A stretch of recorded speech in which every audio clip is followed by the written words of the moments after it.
무더운 여름인데 제가 추운 겨울 이야기 하나 해드릴게요. 인도의 성자 썬다싱이라는 그분의 이야기입니다. 한 번쯤은 다 들어봤을 거예요. 그가 하나님을 믿고 성령 충만했습니다. 그래서 그가 어느 날 친구와 함께 눈 쌓인 길을 걸어가고 있었습니다. 이제 그 눈길에 밤이 깊고 그래서 조금이라도 지체하면 길이 멀어서 잘못하면 동상을 입고 동사를 할 수가 있는 위험한 길. 그래서 둘이는 지체하지 않냐고 길을 서둘러서 가고 있었습니다.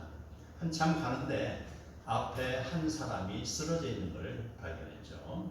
그랬을 때에 썬다싱이 그를 잘 살펴보니 아직 죽지 않았습니다. 가슴이 뛰고 있었어요. 그래서 친구에게 말합니다. 친구야, 이 사람 우리가 얻고 가자.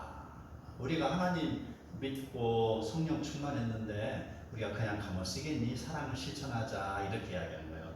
그러니까 친구가 뭐라고 하냐면은 바로 이 험하고 추운 눈길에 우리가 빨리 가도 죽을지 살지 모르는데 지금 이렇게 죽어가는 사람은 언제 간다는 거야. 너나 해. 나는 빨리 갈 거야. 그렇게 하고 친구는 떠나버렸습니다. 그리고 썬다싱은 그 죽어가는 사람을 업고 길을 가고 있었어요. 생각해 보세요. 그 추운 날 업고 가는데 얼마나 힘들겠어요. 얼마나 허리가 부러지게 아프겠냐 이 말입니다. 그런데 끙끙 하면서 걸어가기 시작했는데 얼마나 갔을까. 온몸이 그 추운 겨울인데도 땀으로 범벅이 되는 것이죠. 그렇게 해서 몸이 후끈후끈 달아오르니까 업혔던 사람에게 그 온기가 전달이 돼서 그 사람이 살아난 것이죠. 그래서 끙끙 하더니 이제 정신을 차렸는데 이제 누가 죽게 생겼어요? 썬다싱이 죽게 생겼어요. 피곤해서. 그래가지고 벌써 넘어져 버렸습니다. 정신 차리고 보니까 자기를 누가 업고 왔는데 그 사람이 죽게 생겼으니까 이제 그 사람이 도리어 썬다싱을 어깨에다 들치며 가기 시작한 것입니다. 그러고 한참을 가니까 앞에 누가 쓰러져 죽어 있습니다. 자세히 바라보니까 자기만 살겠다고 떠난 사람. 혼자 몸으로 갔는데 날아갈 것까지 가볍게 갔지만 그 몸은 추위에 떨고 있었던 것이죠. 그래서 그가 결국은 추운 겨울날 눈 속에 파묻혀 죽어간 것입니다. 바로 서로를 의지하며 힘을 합치면 사는 것. 그러나 외면하고 혼자 살려고 하면 죽는다는 것을 우리에게 교훈하고 있습니다. 짐을 서로 진다는 것, 함께 진다는 것, 이게 바로 믿음의 실천입니다. 행함이 없는 믿음은 죽은 믿음입니다. 바울 사도께서는 서신을 16개나 기록을 했습니다. 그래서 우리 신약성경의 대부분을 신약성경의 모든 신학적인 부분을 아마도 바울 사도가 주도했다고 해도 과언이 아닐 정도입니다.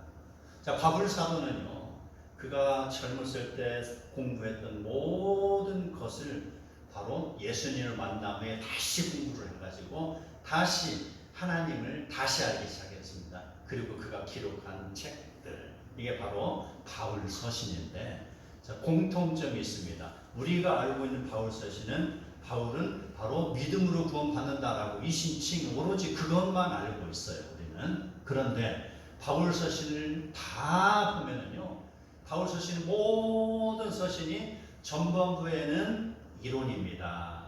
믿음으로 구원받는다라는 내용이고 결론 부분에 후반부에는 다 거기에 대한 실천 강령이 들어가 있어요. 그래서 행함이 없는 믿음은 죽은 믿음이다 라는 게 바로 야고보 사도의 그런 부르짖음과 맥을 같이 하고 있습니다.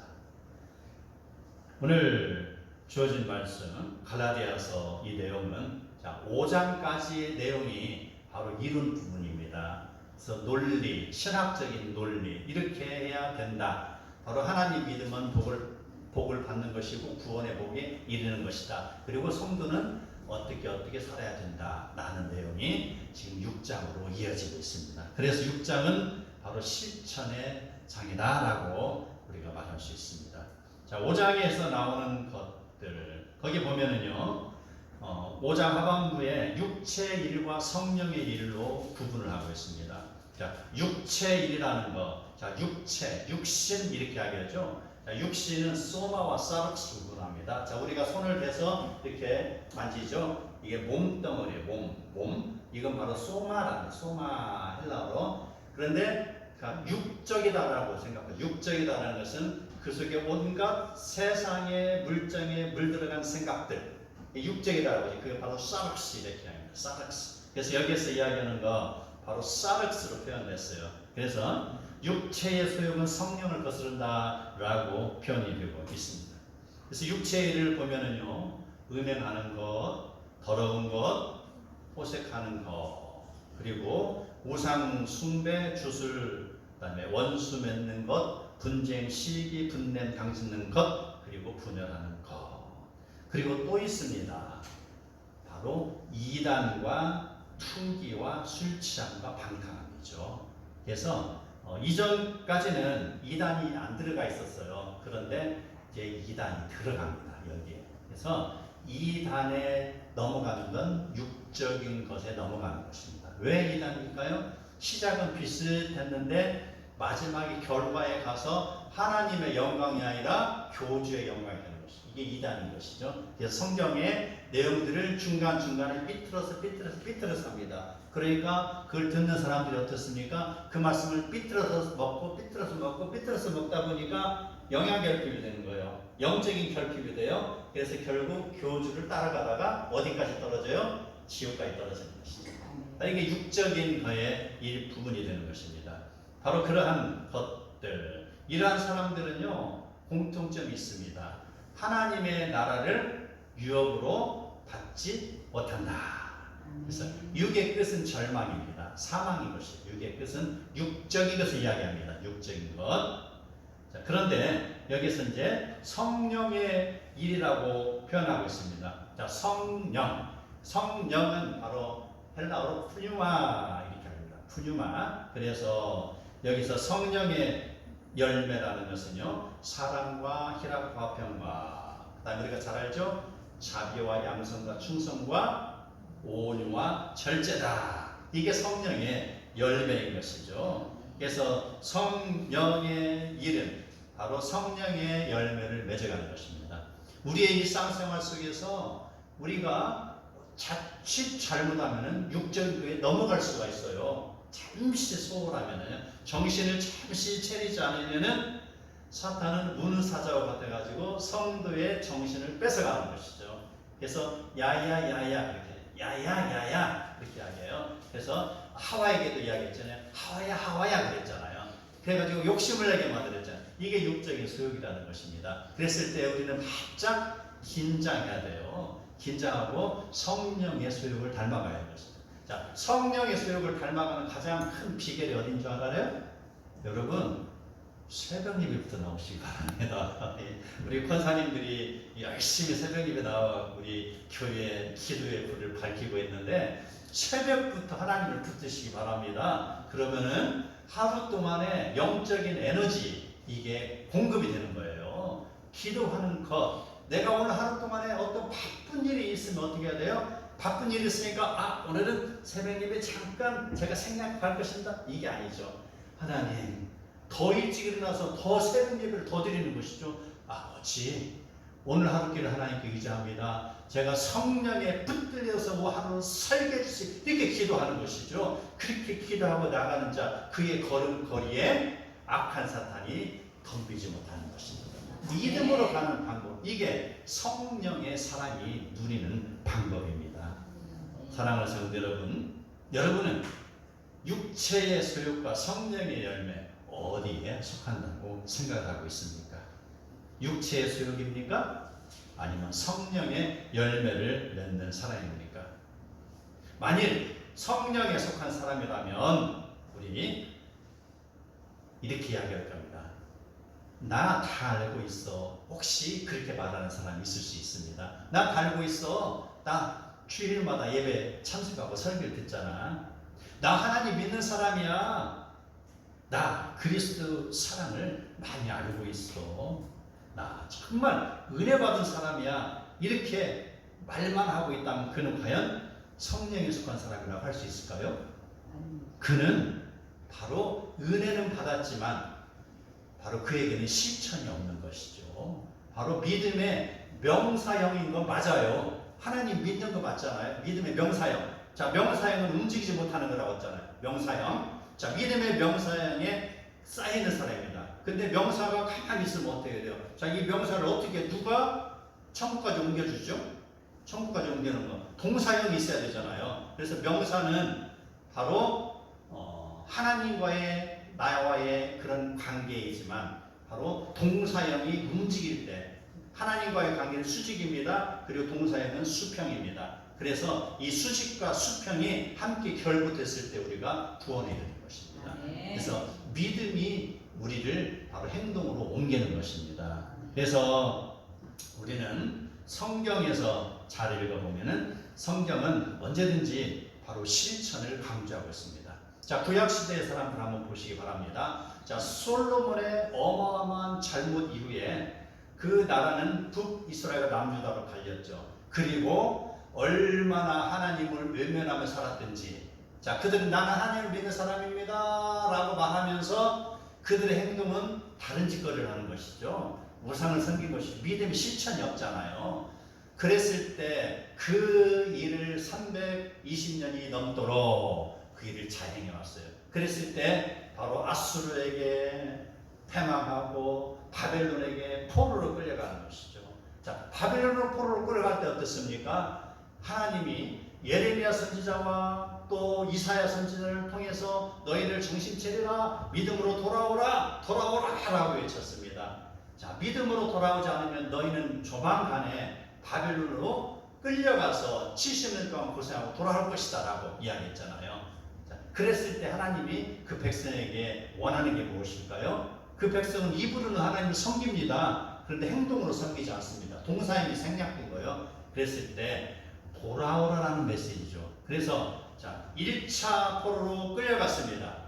1차 포로로 끌려갔으면 나머지 안 끌려간 사람들에게 주는 메시지가 뭘까요? 얘들아, 바로 저렇게 너희들이 회개하지 않으면 저렇게 끌려가는 거야. 그러니까 지금이라도 회개하고 돌아와 이 말이잖아요. 그런데 이스라엘 백성은 회개하지 않고 계속 우상에 빠져 있었습니다.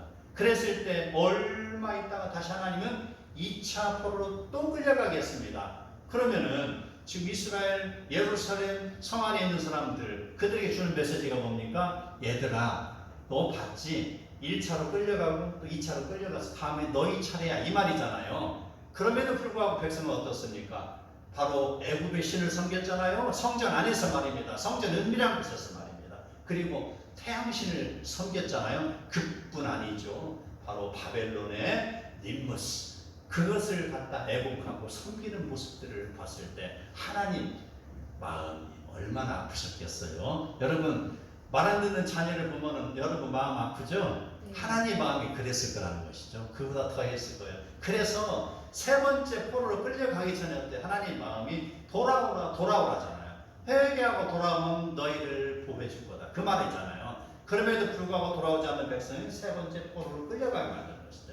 하나님이 징계라는 것입니다. 이게 바로 우리는 그러한 상황을 통해서 우리는 믿음의 상태를 점검을 해야 돼요. 우리는 하나님을 믿으나 우상을 겸하여 믿으면 안 되는 것입니다. 믿는 것은요, 입술과 머릿속에만 맴드는 것이 아닙니다. 바로 하나님을 온전히 섬겨야 되는 것이죠. 바로 믿음의 실천이 반드시 동행이 되어야 되는 것. 자, 실천이 동행되지 않는 사람, 가룟 유다는 결국 사라져버렸잖아요. 아나니아 사피라도 결국 사라져버리잖아요. 바로 믿음이, 그들은 하나님을 믿지 않는 것은 아닙니다. 믿는 사람입니다. 그러나 믿음의 실천이 없을 때 그들의 이름은 지워진다는 것이죠. 우리는 바로 예배의 자리에 왔을 때 은혜만이 받으시기 바랍니다. 근데 은혜만 받고 거기에 머무르면 되겠어요? 안 되겠어요? 안 됩니다. 절대 안 되는 것이죠. 내가 은혜 받았으면 은혜 받은 것을 삶에서 실천하는 것. 자, 실천하는 방법이 뭐가 있을까요?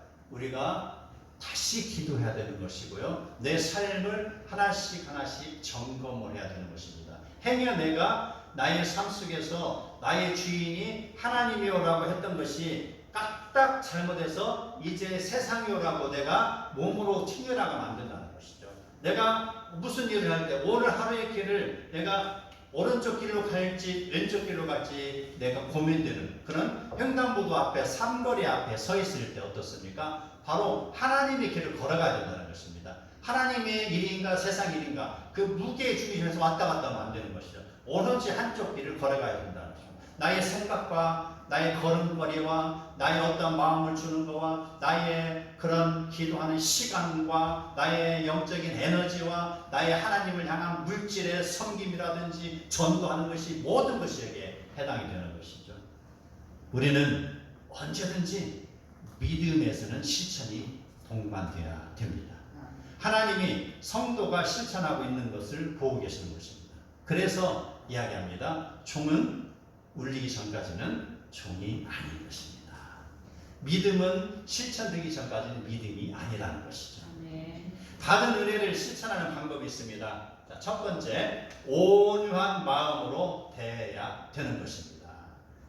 6장 1절에 보면 형제들아 사람이 만일 무슨 범죄한 일이 드러나거든 신령한 너희는 온유한 심령으로 그러한 자를 바로잡고 너희 자신을 살펴보아 너도 시험을 받을까 두려워하라 라고 했습니다. 바로 온유하게 바라보라는 것입니다. 내 주변에 있는 친구들, 우리 교부들을 온유한 심정으로 바라보라는 것입니다. 여기에서 그 형제들 중에 바로 한 사람이 무슨 범죄한 일이 드러나거든 어떻게 해야 돼요? 그냥 그 사람을 확인사살할 겁니까? 기관총을 갖다가 계속 쏘아댈 겁니까? 저 사람은 하고 계속해서 정죄할 거냐 말입니다. 자, 여기에서 이야기는 범죄했다는 것은 어떤 무슨 간음죄를 범했다, 어떤 그 참담한 언어를 썼다, 어떤 사람을 사기를 쳤다 이런 게 아니고 여기에 나오는 것은 헬라어로 파라프토마티 이렇게 쓰여 있습니다. 이것은요, 그 실수를 해서 넘어졌다는 그런 개념이에요. 떨어졌다, 잘못해서 떨어졌다, 실수로 그런 것입니다. 고의성이 없는 것입니다. 그래서 부지 중에 저지른 실수나 허물을 이야기하고 있습니다. 그렇게 했을 때 그 사람을 어디다 올려놓고 계속해서 그 사람을 정죄하기보다는 바로 너희는 바로 온유한 심령으로 그러한 자를 바로 잡으라라고 했습니다. 잘못했거든입니다. 자, 예배에 나와야 될 자리에 어디 나물 캐러 갔다. 이런 것도 해당이 될 수가 있죠. 그거는 고의성이 되거든요. 넘어진 것이 아니네요. 그러나 쉽게 범할 수 있는 일이죠. 자, 그러한 경우는 어떻게 해야 됩니까? 우리가 그걸 묵인하면 다음 주에 또 가겠죠. 다음 주에는 이제 나물 캐러 가는 게 아니라 과수원에 과수 따러 가는 것이죠. 그 다음에 그 다음 주에는 이제 어떻게 돼요? 그 다음 주에는 이제 아예 차를 동원해서 어디 일하러 가는 것이죠. 그랬을 때 우리는 바로 잡으라고 했습니다. 잘못된 일이 있거든 바로 잡으라고 했습니다. 바로 잡고 이렇게 그리고 우물쭈물 넘기지 않게 그를 지적을 해줘야 되는 것입니다. 지적할 때 기관총을 들고 너 어쩌고 저쩌고 그래서 잘못한 사람이야 또 회개해야 돼 이렇게 해서 그 사람을 정죄하는 것보다 형제요 참해요 그러면 안 되겠죠. 우리 주일을 거룩하게 지내야 되잖아요. 하나님이 우리를 안식하라고 또 주님의 부활하신 날을 기념하라고 이렇게 우리에게 주일을 허락했는데 우리가 하나님과 동행하고 하나님께 예배드리는 삶을 살아야겠지. 그까지 나무를 먹으면 얼마나 살러 가겠다고 그거 해? 그거 하지 말고 우리 예배드리러 가자고. 그리고 다음 주에 또 일찍 전화를 해버리세요. 토요일에 한번 전화를 해. 아무개 집사 내일 무슨 날인지 알지? 알죠? 근데 내일 가고 또 까먹어. 새벽에 한번 또 전화하는 거예요. 아무개 집사 오늘이 무슨 날인지 알지? 알죠? 그래. 이따 가서 같이 교회 가자고 함께 만나서 가자. 이렇게 적극성도 보이는 것.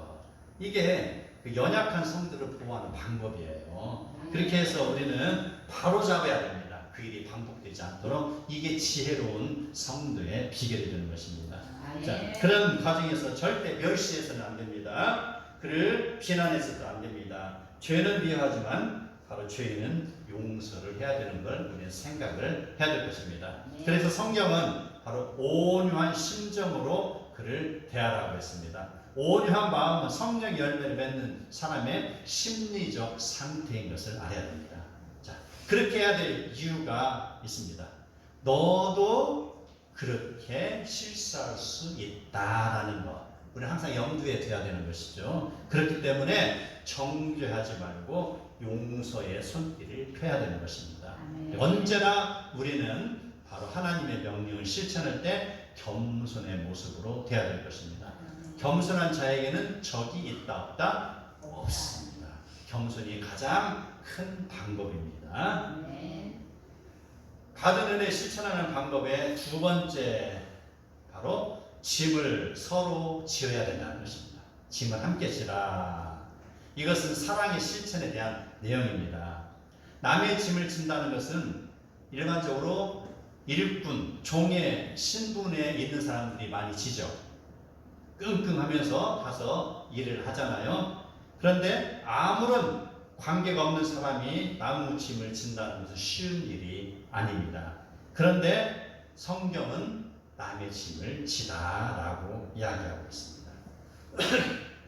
학교에서 선생님이 이제 어린이날이 다가오는데 아이들에게 선물을 한번 하고 싶었습니다. 그런데 그 아이들이 과연 선물을 받을 준비가 있는가 한번 테스트를 해보는 것이죠. 그래서 아이들을 불러놓고 얘들아 지금 동네에 가면은 이장님 집에 가면 이장님이 짐 하나씩을 줄 것이다. 그러니 그 짐을 여기다 가져다 놓고 자 지금부터 1시간 동안 운동장에서 노는 거야. 근데 이건 자발성은 없어. 원하는 사람이 해. 그렇게 하니까 그 중에 많은 학생들이 우르르 몰려서 운동장 가서 열심히 땀 뻘뻘 흘리면서 놀았습니다. 그런데 선생님 말을 잘 듣고 있던 학생 몇 명은 그대로 가서 이장님 집에 가서 이장님이 주는 그 짐보따리 하나씩 가지고 그 교실에다 놓고 그리고 가서 그 아이들과 함께 놀았습니다. 이제 1시간이 지난 다음에 아이들이 다 교실로 왔습니다. 그러니 선생님이 이야기합니다. 얘들아 잘 놀았니? 예! 자 그러면은 자 가서 짐을 가지고 오라고 하는데 자 너희들 다 짐 가지고 오는 거 한번 각자 한번 여기 어깨에다 짊어져봐 짐. 그러니까 다 뚫레뚫레 하는 것이죠. 그러니까 서너 명만 짐을 짊어지고 있어요. 다른 애들은 멀뚱멀뚱 쳐다만 보고 있는 것이죠. 아 얘들아 내일은 어린이날이야. 그런데 오늘 선생님이 선물을 줄 거야. 그게 바로 이 짐 속에 선물이 담겨 있는 거야. 자, 짐을 짊어진 애들은 그대로 집으로 갖고 가라. 그리고 너희들도 이제 수업 다 끝났으니 가. 어떻게 됐어요? 순종하는 자에게 복이 주어지는 것이죠. 바로 믿음의 실천이라는 것입니다. 이게 입으로만 선생님하고 그 선생님 말씀을 순종한다고 하면 순종이 아니잖아요. 선생님이 가서 그걸 가지고 오라 했을 때 가지고 오는 것입니다. 이게 바로 믿음의 실천형이라는 것. 짐을 서로 지라는 것은요, 형제가 당한 고통을 함께 나누라는 것입니다. 나의 동료가 어떤 교통사고를 당했거나 아니면은 아파서 병원에 입원했거나 아니면 나의 친구가 어떤 사업을 하다가 실패를 했거나 이런저런 일들이 많이 있을 수 있습니다. 자, 그런 일을 접할 때 바로 두 가지로 반응이 나타나죠. 자, 여기에서 그 크리스찬만 예를 들겠습니다. 우리 기독교인들 예를 들겠습니다. 어떤 사람 이제 기도해 주겠습니다 하고 그냥 빨리 자리를 회피하는 사람이 있습니다. 이 기도라는 것이 하나님과 나와의 관계 형성에 있어서 필요한 내용인데 그 영적인 부분에 기도한다는 내용을 갖다가 상황을 모면하기 위해서 내가 기도해 주겠습니다. 기도하겠습니다 라고 하고 도망치는 것이죠. 그냥 돌아가서 기도하면 다행이잖아요. 얼마나 감사한 일이에요. 기도를 해주면은. 근데 그냥 가서 끝이라는 것이죠. 바로 그렇게 해서 기도해 주겠습니다라는 것이 상대방의 요구를 거절하는 것으로 사용돼서는 안 됩니다. 자, 그런데 두 번째 사람이 있습니다. 상대방이 슬픈 일을 당했을 때 내가 기도해 주겠습니다라는 말을 안 했을지라도 그의 아픔을 손을 잡고 아파해 주는 것입니다.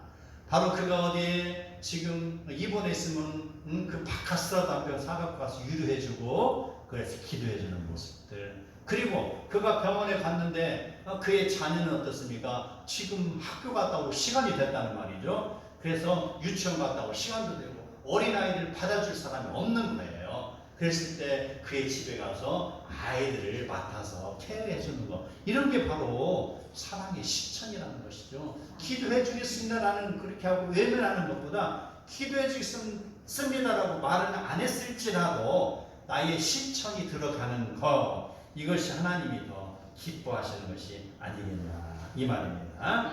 자, 바로 하나님께서 이런 사람을 예쁘게 보시는 거 알으시기 바랍니다. 형제의 짐을 진다는 것은 나의 고통이 그 안에 들어가는 것입니다. 그 일이 바로 동참하는 것입니다.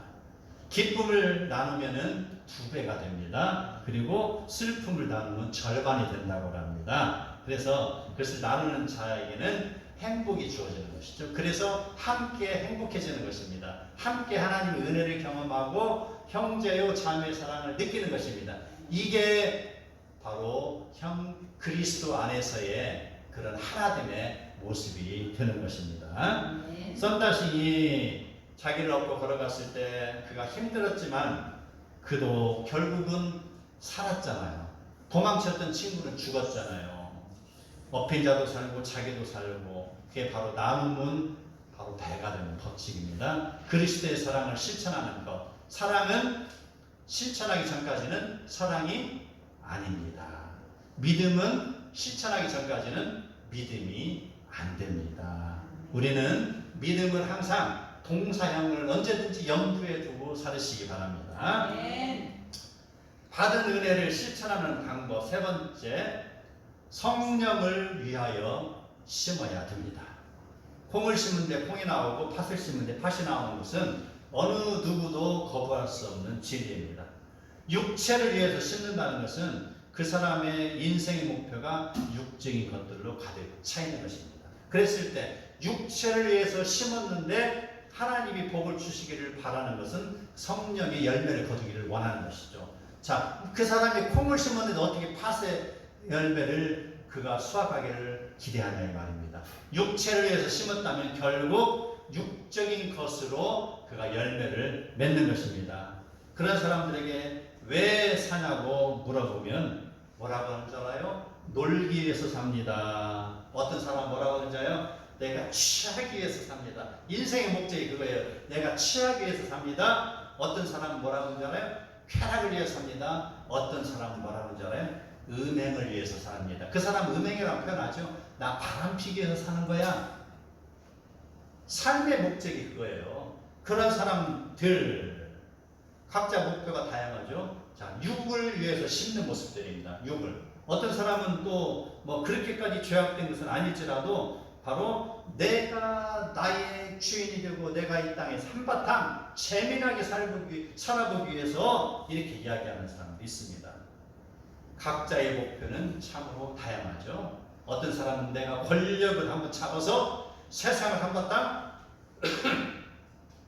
활용하고 싶어서 사는 사람도 있을 것입니다. 그러나 모든 일에는 결과가 있는 줄을 알으시기 바랍니다. 지금 우리가 사는 세상이 끝이 아니고 다음 세상이 있는 것을 알아야 되는 것입니다.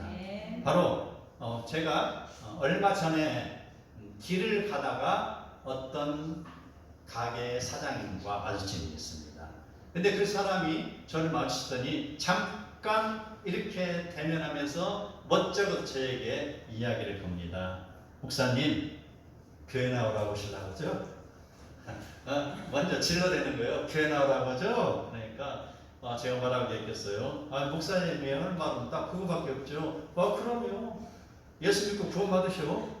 딱 그 이야기를 했죠. 천국이 있는 거요. 아직 안 가봐서 모르겠어요. 좀 더 있다가 제가 생각해 보겠습니다. 라고 이야기를 하더라는 것이죠. 자, 그 사람들 왜 이 세상에서 살아나가야 하는 줄을 모르고 있는 것이죠. 그 사람들은 지금 이 땅에서의 삶이 인생의 전부인 줄 알고 있는 것이죠. 그렇기 때문에 그는 육적인 것을 자기의 우상처럼 생각하고 있는 것이죠. 성령의 열매는 전혀 그 사람들은 알 바가 아니라는 것이죠. 왜 살아야 됩니까? 우리 인생들 왜 살아야 된다는 것입니까? 우리는 바로 우리 인간의 존재부터 먼저 알아야 되는 것입니다. 우리 인간은요, 바로 육과 혼과 영으로 되어 있잖아요. 근데 동물은 어떻습니까? 자, 식물은 어떻습니까? 식물은 그냥 육으로만 됐죠. 식물 육이죠. 그래서 병원에 꼼짝없이 누워만 있는 사람을 갖다 무슨 인간이라고 그래요? 식물인가? 식물인간이 그게 식물이에요. 그게 동물은 어떻습니까? 동물은 바로 육과 혼까지 있어요. 그래서 어디 갔다가도 돌아오잖아. 귀소 본능도 있잖아요. 그리고 자기가 좋아하면은 꼬리를 살랑살랑 흔들고 그렇잖아요. 배가 고프면 가서 잡아먹잖아요. 혼까지는 있는 거예요. 정신까지는 있어요. 그런데 사람은 어떻습니까? 육과 혼 그리고 영이 하는 것이죠. 바로 죽음 이후에 내세가 있는 것. 그래서 우리가 이 땅에 살아남는 인생의 전반전입니다. 그리고 우리가 수명을 다해서 죽으면 그 다음의 세상은 인생 후반전입니다. 예수 그리스도의 심판대 앞에서 우리는 철저하게 우리가 심판을 받는 것이죠. 그랬을 때 여기에서 이 땅에서 정직하게 하나님 믿으며 제대로 살아가는 사람에 대해서는 그 이름이 생명책에 올라가 있을 것이고요. 그렇지 못하고 바로 육적인 거에 정신 팔려 살아나간 사람은 아무리 생명책을 뒤져봐도 그 사람 이름이 있어요, 없어요? 없을 거예요. 그 사람 이름은 책들에 있어요. 책들. 요한계시록 21장 읽어보시면 나옵니다. 책들에 그 사람 이름이 있는 거예요. 그랬을 때 그는 그때 가서 후회한들 소용이 없는 것이죠. 우리 인생들 바로 하나님 앞에서 우리가 인생 후반전 저 천국의 삶이 있는 것을 기억하고 이 땅에서 제대로 살아나가야 되는 걸 알으시기 바랍니다. 바로 하나님을 존재로 믿는 사람, 바로 이 땅에서 죽음 이후의 세상을 준비를 해야 됩니다. 성령을 위하여 심는 자는 성령으로부터 영생을 거둡니다. 영생을 얻는다는 것은 하나님이 성도에게 주시는 가장 큰 축복이 되는 것입니다. 성령을 위하여 심는다는 것은 자기의 삶을 성령에게 맡기는 것입니다. 그래서 때로는 어떤 육의 소욕들이 나를 갖다가 끌어내리려고 할지라도 그것을 과감하게 뿌리치는 것입니다. 그리고 바로 내가 성령의 부드림하는 삶으로 살아가는 것, 그래서 성령의 열매를 맺기 위해서 살아나가는 것. 그래서 오늘 하루의 길도 내가 성령의 인도하심을 받고 살아나가는 그런 성도가 다 되시기를 축복합니다. 그런데 자, 이러한 삶을 살다 보면은 주변으로부터 핍박이 있을 수가 있습니다. 하나님의 뜻대로 살다 보면요, 세상으로부터 불공정을 당할 수가 있다는 것이죠. 예수 믿기 위해서 내가 정직하게 살려고 이렇게 가는데 세상은 나를 용납하지 않습니다. 그래 하고 그 사람에게 바로 외면을 하고 불공평한 대우를 하고 점수도 낮게 주고 그다음에 도태를 시키는 것. 세상의 방법은 그런 것입니다. 바로 그러한 불공평 속에서 우리는 여기에서 넘어지면 안 되는 것입니다. 어떠한 핍박이 있을지라도 우리는 낙심하지 말아야 됩니다. 성도가 낙심하지 말고 포기하지 말 것은 성령께서 우리를 돌보고 계시기 때문이라는 것이죠. 그러니 우리 힘을 잃으면 안 되는 것이죠. 그러한 백그라운드 없으면 어떻게 세상을 살아나가요? 저 부자인 걸 아시죠? 엄청 부자예요. 하나님이 저희 아버지가 부자예요. 그래서 부자예요. 제가 부자입니다. 아들 하나 있어요. 아들. 원부자입니다. 원부자. 그런데 실질적으로는 어마어마하게 부자요. 하나님 아버지가 우리 아버지니까 그런 부자라는 것이죠. 이런 세상을 살아나갈 때 이런 패기가 있어야 하는 것이지. 그냥 세상 속에서 날마다 고개 푹 숙이고 그냥 흥얼흥얼하고 힘없이 살아가면 쓰겠냐 이 말입니다. 하나님 주시는 영적인 판대가 누려야 될 거 아니냐 이 말입니다. 바로 우리는 그러기 위해서 이 세상이 나를 어떻게 억누르라 할지라도 내가 거기에 넘어가면 안 되는 것이죠. 믿음으로 이겨야 된다는 것입니다. 때로는 그 믿음으로 이겨가는 과정 속에서 내가 그런 과분함이 아니라 그 너무나도 나쁜 대우를 받을 수가 있을지라도 우리는 그것을 이겨야 돼요. 믿음으로. 그래서 성경 이야기합니다. 울며 씨를 뿌리는 자는 기쁨으로 단을 거둔다고 했습니다. 눈물을 흘리며 씨를 뿌리는 자 기쁨으로 단을 거둘 것이요 울며 씨를 뿌리러 나가는 자는 반드시 기쁨으로 그 곡식단을 가지고 돌아올 것이다라는 것입니다. 바로 울음 뒤에는 성도의 인내와 헌신과 어떤 고난 속에서 내가 그걸 지키고 끝까지 말씀 안에서 살아가는 그런 믿음의 삶이란 그런 눈물, 이 뒤에는 바로 성령의 도우심이 있다는 우리는 확실히 알아야 되는 것이죠. 그래서 다니엘이 이렇습니다. 요셉이 그렇습니다. 그들의 걸어간 길이 바로 영광 이전에 눈물의 길이었어요. 눈물의 길. 그랬을 때 결국은 하나님이 그를 들어서 총리로 삼으신 것입니다. 여호와는 나의 빛입니다.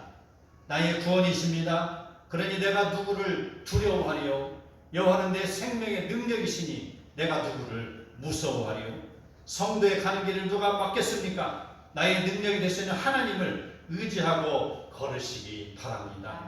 천국에 이르도록 어려움에 처한 자가 있으면 그와 함께 짐을 나누어서 짊어지시기 바랍니다. 그러한 삶이 그리스도의 사랑을 실천하는 것입니다. 이 땅 가득 믿음을 실천하며 살아가는 것, 우리 모두 하나님의 사랑을 실천하며 하나님의 나라와 의를 이뤄가는 복된 성도들이 다 되시기를 축복합니다.